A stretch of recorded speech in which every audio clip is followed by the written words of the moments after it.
I think that you should know someone well enough so that you know if you can negotiate with them, and so that you have started to formulate a vision of your joint future that you can both look forward to with enthusiasm and confidence.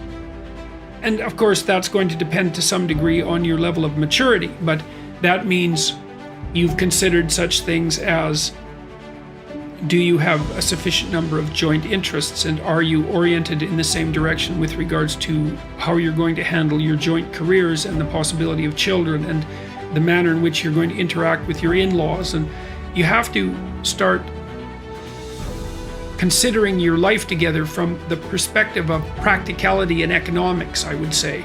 So it can't just be that massive erotic attraction that's associated with love. Although I think that's extraordinarily important, and you're unbelievably fortunate if you have that, and you should do everything you can to maintain it. That takes real effort and will. But you need to ally that with maturity and intelligence, and the maturity and intelligence is, okay, we're going to put our lives together.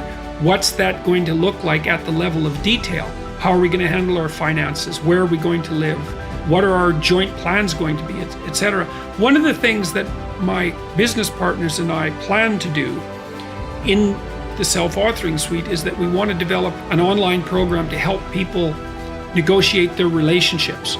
So it would actually provide an answer to this question in a more comprehensive manner, is that imagine that if you want to set up a household with someone, then there's a lot of things that you need to get straight, and you either do that by bringing your unconscious assumptions to bear on the situation and perhaps clashing where they don't match, or you sit down like a conscious and aware and articulate couple and start to negotiate what your joint responsibilities are going to be. And so that would be, well, who's responsible for the meals and when, and what are you going to eat, and who's going to get groceries, and who's going to pay the bills, and who's going to do which part of what household chores there are to do, and how is that going to be laid out fair. You should get to know the person that you're with well enough so that you can start discussing the real practical issues of life and determine whether or not you're capable of negotiating that. And I don't think that necessarily means that you should live together, because the evidence is actually quite strong, at least the last time I looked, that people who live together are more rather than less likely to be divorced. That might have nothing to do with the actual act of living together. It might be that people who are more likely to get divorced are also those who are more likely to merely live together. But I don't think that's a great solution for reasons I won't get into now. And with regards to being shackled together, that's a complicated one. And I learned this at least in part from reading Carl Jung. And the idea there is that unless you've really made a commitment to someone, like a lifetime commitment, and that's a serious commitment, one that you're not going to back out of, you're not going to take the relationship with the seriousness that's necessary to make it of the highest possible quality and sustainability across the course of your life. And it's really important that it is of that high quality and sustainability, because the relationship, especially when it starts to produce children, is a machine, let's say, a machine that you jointly operate that adds immensely to the quality of your life and the depth of your life. You have the rope and strand of your life, and your partner has the strands and the rope of his or her life, and then those are tied together to make a stronger rope.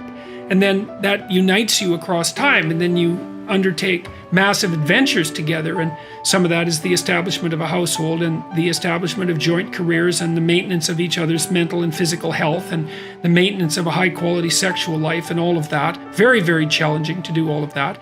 And then the joint production and care of children, which sets you up properly for the last half of your life. I'm 55 now, and both my kids just got engaged in the last month.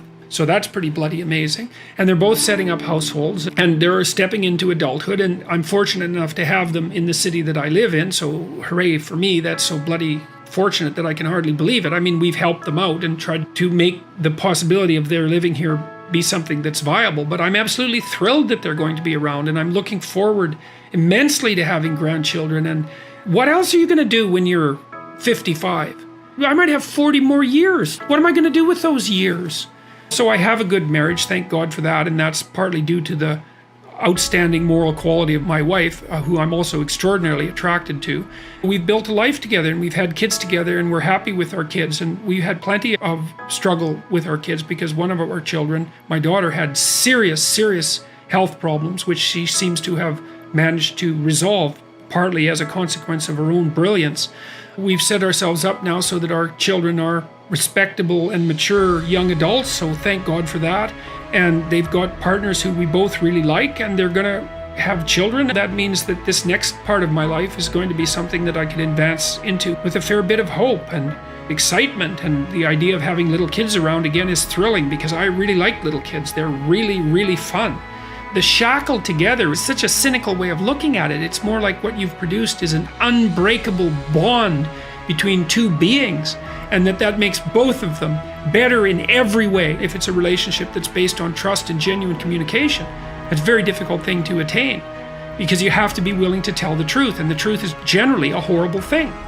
It's easy to tell truth when everyone wants to hear what you have to say, but it's very difficult to tell the truth when no one wants to hear it, least of all yourself. And so marriage gets a very bad rap in our culture, and so does child rearing. And I think that's absolute catastrophe because really being in a long-term relationship, a marriage, let's say, and having children, that's 2/3 of your life. Even if you're a highly career-oriented person, that's 2/3 of your life. And I'm a highly career-oriented person.